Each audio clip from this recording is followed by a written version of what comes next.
Yeah. Subscribe to the channel. Julia took her daughter to a kindergarten in a working village and hurried to the bus. Today was a difficult day. An elderly woman in a serious condition entered her ward, for which she required special care. Frequent change of bedding, changing of clothes, taking out ducts. All this was a common thing for the nurse in the surgical department, but still Julia was worried. Doctors said that the woman would not last long, and Julia really did not want the patient to die in her shift. Dressing up in the room of the junior nurse, Julia heard a strange conversation behind the thin fence separating her dressing room from the operating room. Ivan Semyonovich said that the notary will arrive at about. So by this time it is necessary that the room is clean and ventilated, and the patient herself is washed and changed, said the senior nurse on duty, Lizzie. Do not worry, Tatiana Petrovna. We and Yulia will do everything in the best possible way, answered she. The main thing is that the patient does not disconnect earlier. The main thing is Tatiana Petrovna lowered her voice, not letting her relatives, no one. Ivan Semyonovich said that he would not be offended. The woman behind the fence quietly laughed. Yulia went out into the corridor, the procedural knock. The waitress shouted, "Come in," but seeing Yulia laughed. "Yulik, why are you knocking, my dear?" "Yes, habit. I can't enter the closed door without knocking." "Oh, what kind of bar training is this? Here you need to forget about it, otherwise they will trample," the waitress advised, and went to the nurse's post. Julia started to wash the floor in the corridor. First, she always washed the longitudinal half from one edge of the corridor to another, then the next one, so as not to interfere with the patients going to the toilet. The nurses and other nurses laughed at this habit, saying, "Why are you getting into the patient's way? You are the queen in the corridor. Everyone should be afraid and obedient to you." But Julia did not pay attention to the. Her parents taught her to be as polite as with the bosses and the last wanderers. Perhaps that is why the patients of the ward loved and respected her. When it was time to wash the floor in the ward, Yulia came in, greeted, asked everyone to lie on the bed, and pick up half of the things. If someone could not do it themselves, she always helped. Where the patient with the intubation of trachea was lying, Julia began cleaning up with a change of bedding, which, despite the use of diapers, still often got wet. Julia carefully turned the patient to the side, rolled up an old sheet from one edge, wiped the glue, and covered half of the clean sheet. Then she replaced the patient with the diapers, rolled it over to the clean half of the bed. After changing her clothes, Julia washed her hands and began to wash the woman. Then she combed her short hair and made braids. The patient transformed after care procedures, and her face, before that, indifferent to everything, suddenly seemed to be enlightened. She whispered something, but Julia could not understand. Only then she read on her lips, "Thank you." After finishing cleaning in the post-operative ward, Julia covered the patient with a blanket and opened the window. The ward was instantly filled with fresh air, spring sounds, and the smell of young leaf. At this moment, the waitress ran in. "Julia, how are you? Do you need help? The chief will come right now." "Thank you, Liz. I already managed on my own." Julia smiled with pleasure, inhaling the flow of fresh air. "I'm leaving," she said, grabbing the bucket and the mop. At the end of the corridor, the figures of the head doctor and a round, bald man with a black handbag appeared. They walked along the corridor, turned to the post-operational room, and closed the door behind them. After the morning conversation, the nurse suspected that the head doctor had thought up some kind of trick, so the appearance of notary in the hospital was not surprising. She cleaned the next room and heard several phrases in the open window. "You see, your relatives didn't even come to you, and you are in a separate room with special care. Believe me, it will be better this way. Here, please." Then the couple went out and headed to the exit. Julia felt that something irreparable had happened. But what? She went down the stairs again. She was assured that there was cleanliness and order everywhere. Suddenly, she heard barely any different knocking after the operating room and looked there. The patient tried to knock with one hand on the bedside table, but she was barely able to hear the claps. Yulia approached her, took her hand. The woman raised her eyes to the nurse, full of tears. "Take it away," she asked Yulia, looking at the hospital card. The will at the head, The woman barely spoke out and turned off. Yulia felt the pulse of the dying patient. He was extremely weak and ran to the staff. "Lisa," she shouted. "They're the patient after the operation turned off." Lisa indignantly rose from the chair and slowly went to the ward. "Well, in general, we did not expect another outcome, so do not panic, Yulik." "How did not expect?" "Well, you could do something." "Yulik, I tell you, do not get into your business. Everything that was required from us according to the protocol, we did, so relax, go rest." "How is that?" "I will not leave it like that." Yulik decided to go to the head. She knocked on the cabinet of the department. But Anna Leonishna roughly counted her for what the authorities are concerned about. And in general, Tamara Vasilievna is Ivan Semyonovich's personal patient. So take care of your direct duties, Julia. Julia jumped out of the office, even more exhausted. What does the personal patient of the head doctor mean? Is this a medical institution or a bar with serfs? She burst into the main building of the hospital. The patient's words were echoing in her ears. "Take the will from the chief." Several visitors were sitting in the head doctor's office. Yulia waited a little and decided to come a little later when there will be fewer people. Having returned to her department, she first looked into the operating room. Tamara Vasilievna was lying on her back. Julia laid her hands on the patient's body and slightly turned to the side to make it easier for her to breathe. Tamara Vasilievna opened her eyes and asked with a look. She gathered her things. "I'll go and do everything now," promised Julia. When she came back to the main building, there was no one at the door of the office, so she knocked and heard, "Come in," entered. He was going to wrap some kind of document in the film. He was surprised, but got tired of the nurse. "What do you have?" The head doctor clearly did not remember the name or surname of the subordinate. Julia Tsvetkova remembered this and immediately voiced the reason for his arrival. "Patient Tamara Vasilievna Golubieva is asked to take her will from you. She made a mistake in it." "What? What are you telling me?" "This patient is no longer talking. She is doomed."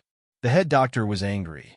Julia gathered with her spirit and repeated, "Ivan Semyonovich, you did not understand." The patient said, however, with difficulty, "that I should take from you the will that she signed in your presence. She made a mistake in it." The head doctor blushed. "What mistake? What have you come up with there?" He grabbed a document with a coat of arms that he was going to laminate and read out loud. "I, Tamara Vasilievna Golubieva, Urizenko and T.D. I leave all my property, no matter what it is and wherever it is at the moment of my death, to the private fund of Ivan Semyonovich Kritikin, a pension. The content of the corresponding article of the law is not explained by the notary." And so on. "We are old friends with Tamara Vasilievna. So go to your department and work." "Yes, well, Tamara Vasilievna has relatives. Perhaps she forgot to enter their will, and then remembered. Understand, a woman is now constantly crying. She will not last several days, and you know this perfectly. Go to work," I said. Julia realized that she would not be able to lure the will out in a good way, and therefore decided on a desperate step, rushed to the lamination room, grabbed the document, and jumped out of the office. The chief doctor yelled out in his own voice, calling for help to the guards. When Tamara Vasilievna saw the familiar paper, her eyes filled with grateful tears. She asked Yulia to read the will, and, hearing what was written there, she whispered several times, "No." Hardly raising her hands, she said that the will had to be destroyed. However, at that moment, a red, swollen head doctor came to the ward, accompanied by the guard. Don't dare to tear the document," he shouted, seeing the movement of Julia. "Give it to me right now." "Take it," Julia said, indifferent. She threw the will on the floor and threw a duck on it. She always poured some water into the clean vessel, so that nothing would stick to the bottom of the vessel later. The water from the duck splashed out of the vessel on the will, which led the head doctor to real madness. "What have you done, you scoundrel?" he hurriedly said. "Get out of the hospital. You're fired." Julia calmly walked past the head doctor, who hardly held on to not to break her head. With great pleasure, all the employees of the ward had already fled to the noise of the ward. The patients looked out of the ward without any worries. Yulia walked down the floor, calmed the patients, and entered her dressing room. She changed her clothes and heard Ivan Semyonovich screaming at Tamara Vasilievna. Well, is this how old friends do it, Toma? You promised. Now we have to redo everything. Toma naturally kept silent. Julia felt awkward that she was leaving the patient to eat this old friend. She quickly wrote a resignation letter to the sister. Post and returned to the post office. Here, Ivan Semyonovich, sign it. Julia's voice turned him over. The chief doctor grabbed the statement from his hands and rumbled all over the hospital. You're still here, flower boy? Get out. Julia answered with a smooth voice. When she left the ward, there was an old nurse and a cute young man, about years old, standing on the floor. He asked Tatiana Petrovna for something, but she muttered in a low voice. I'm telling you, doctors forbade her from worrying, even her relatives. She'll come to her senses, then we'll let her. Svetkova, where are you going? The working day is not over yet, she shouted, seeing Yulia. For me, Tatiana Petrovna is over. I was fired. All the best to you. Yulia threw herself and ran down the stairs. She ran and was surprised by herself. If she had been told a couple of days ago that she would be fired, then Yulia would have twisted her finger. I'm not normal to leave work when I have a daughter in my arms. And we live in a rented room. And today she was so easily fired as if she had found a treasure. What will happen now? Will she be able to quickly find another job? From fear for the future, the heart suddenly rumbled and my hands shivered. And today she was so easily fired as if she had found a treasure. What will happen now? Will she be able to quickly find another job? Fear for the future. Her heart was beating and her hands were trembling. So she decided to take her daughter from the kindergarten and today not to go anywhere. Vika was surprised that her mother, who usually takes her almost last, came so early. Mom, we're going somewhere? To Grandma? She asked. No, Vika, today we will. The house where they rented a room, a chic dark cherry-colored car drove up. The driver signaled again and left the car. He looked through the fence. The owner, Julia, who woke up from the second signal, already pulled her jeans and t-shirt and went out. The face of the unexpected guest seemed familiar. Who are you? She asked. Does the flower Julia live here? Asked the young man, and she immediately remembered that it was him who was not allowed to see the patient yesterday. Yes, it's me, she replied in surprise. How good that you found yourself. Let me introduce myself, the dove Denis. I am the grandson of Tamara Vasilievna. Nice to meet you. Yulia stretched out her hand to him, still not understanding why she needed the dove. They say she is unconscious. In such cases, visits are only possible with the permission of the doctor. But we didn't believe it. She was taken with a regular hypertonic crisis. Already in the hospital, the doctors talked about a serious condition. In general, we took a lawyer, a couple of policemen, and in the evening we broke through in the ward. The grandmother, seeing us, even cried. She spoke so quietly that almost no one could hear her. But we still figured it out. She asked to take her away from there. And we took her away. She is now in a private clinic. You won't believe it. She immediately got much better there. Well, of course, we'll have to lie down. And here, the grandmother asked us to give her a pen, notebook, and wrote, "Find a nurse Yulia Tsvetkov." So we began to look for you. In the morning I came to the hospital, talked to your assistant. She told me what happened yesterday and gave me your address. Thank you very much. You saved our family. Julia was embarrassed but listened to everything. I didn't do anything special. I just spoiled your grandmother's with a little in the water from the duck. She smiled. Oh, you don't know what kind of guy this Ivan Semyonovich is. He created a foundation and is going to set up a private boarding school for rich elderly people. Forcing seriously ill patients to sign a will in favor of this fund has already ruined several families. And the property of the grandmother is a large cottage on the embankment, an apartment in the center of the city, one of the cars and bank accounts. She is a professor. Ivan Semyonovich studied at her. She helped him make a career, and he thanked her so much. And our family is generally engaged in the delivery of expensive medicines. So we'll put the granny on her feet for sure. But for now, she'll lie down. You couldn't work as her maid. Julia smiled involuntarily. Oh, how quickly she found a way out. Of course, with pleasure. But my daughter goes to kindergarten here, in a working village, so I can't go to work all day. So take it with you. We have plenty of space. In a huge house, only my father and I live with Granny. My sister recently got married, left, and my mom died 6 years ago. Big money, as it turned out, cannot always save life, but let's not talk about it. If you agree, please get ready. I'll come for you in the evening." He asked if Julia had a phone, and when she got her smartphone, he put her number in her contact list. "Well, now you have a new acquaintance, Dan. It's me." He smiled and said he would leave by evening. Julia returned to her daughter, shining with joy. Vika was not asleep. She was looking out the window all this time with curiosity. "Mom, who came to us in such a beautiful car?" she asked. "This is Uncle Dennis. He invited us to live and work for him. Let's go?" "Oh, Sadiq," Vika asked. "Well, Sadiq will wait for now. Or maybe we'll find another one closer there. I don't know yet. But this week the kindergarten is definitely canceled." "Hooray!" The daughter jumped with joy. Unfortunately, the boy, Pekka Salve, offended her there, so the daughter did not like to go to kindergarten. In the evening, Dan came to see his father off. Not an old man, who was rather like his brother Dennis. He helped the girls to get in the car and immediately befriended Vika.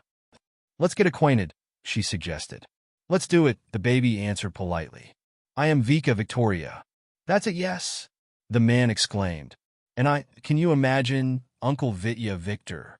"So, Viku, we are the aunts." "That's a yes," the girl repeated, and the adults laughed happily. Julia hardly recognized Tamara Vasilyevna. She was noticeably happy. Although she was still weak, her eyes shone with joy that she was home again, with her family. Seeing Yulia, Tamara Vasilyevna stretched out her hands to her, hugged her motherly, and whispered, "Thank you, my gold." Yulia and Vika settled in 2 adjacent rooms on the second floor, next to Tamara Vasilyevna's bedroom. The housekeeper showed them all the adobe. She gave out bedding, towels, and scarves. Just like in a hotel, Julia thought. The house really looked like a hotel, as it stood on the high bank of the river and went out through the windows to a beautiful place.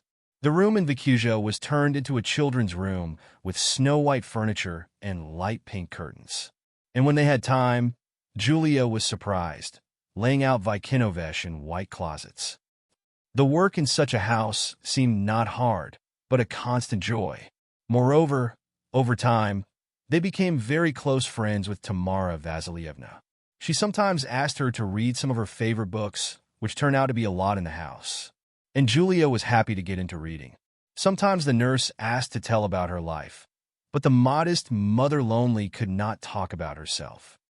Tamara Vasilyevna only found out that they had come to their city from the Shakhtar province to save the often ill Vika. One day Victor, Denis's father, asked Julius to accompany him to a business meeting. He had long noticed that the assistant, despite her hard work, did not look like a nurse or a nurse. In her appearance, behavior, voice, some special elegance slipped through. He repeatedly imagined how Julia could transform into an expensive business suit or evening dress. Therefore, he waited for the moment when this idea could be realized. Julia first refused, relying on the fact that she did not want to leave Tamara Vasilyevna for a long time. But Victor calmed down, saying that his mother was watching over the housekeeper at that time. At the meeting with his partner, Julia immediately paid attention to everyone present. The business suit was perfectly sitting on her neat figure, whose order was emphasized by the shoes on a low heel. She held on, as if she had never washed the floors in her life, did not change the clothes of the sick, and did not carry the ducks behind them. Victor barely forgot himself why he came to the meeting.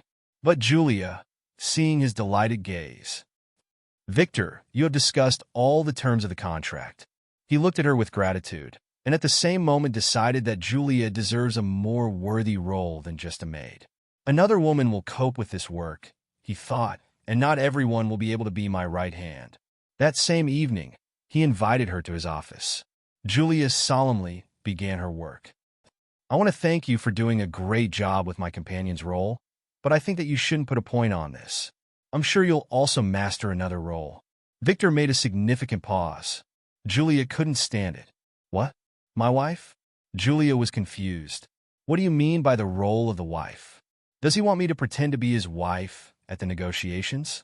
Think about it. But then Victor realized that he had already let too many officers in. Only not the role, but the real status of a wife.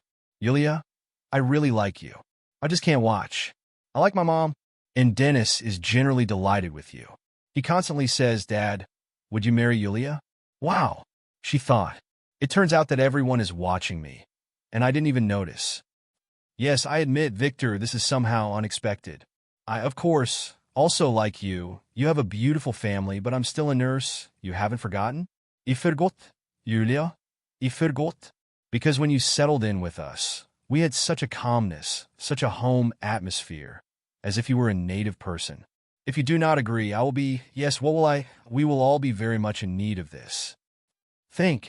Julia looked at the man who was years older than her and understood that she was used to him as her own. She just didn't have the thoughts of taking his wife's place. She gave him a hand. Let's do this. I'll be a sitter until Tamara Vasilievna gets up on her feet, and then we'll get married. You're just an angel. How much I love you. But let's do this. We'll still find a new seat for Mom, and you, as experienced, will just be her leader. But I can't let my bride do hard work. He said the last phrase so loudly that he knocked on the door, passing by Dennis's office. Dad, are you okay? Come in, son, Victor shouted, lowering Yulia on her feet. Here. I persuade Yulia to become my wife, he told his son in a just tone. And what, Yulia, will you give up? In the eyes of Dennis, there was so much childish naivety that Yulia laughed from the bottom of her heart. But no, can you refuse such a person as your father? Tamara Vasilievna lived another 2 weeks, and with the help of Yulia and a new seat, she began to slowly get up. When she was able to walk, leaning on the rope, Victor announced an early wedding. Dennis was entrusted to make a list of guests. Ivan Semyonovich Kurtikin, a student of Tamara Vasilievna, was not included in the list of guests because he was expected to have more exciting visits of internal affairs agencies. If you like the story, please support me with the thumbs up button. For you, just one action, but for me it is very important. All the best!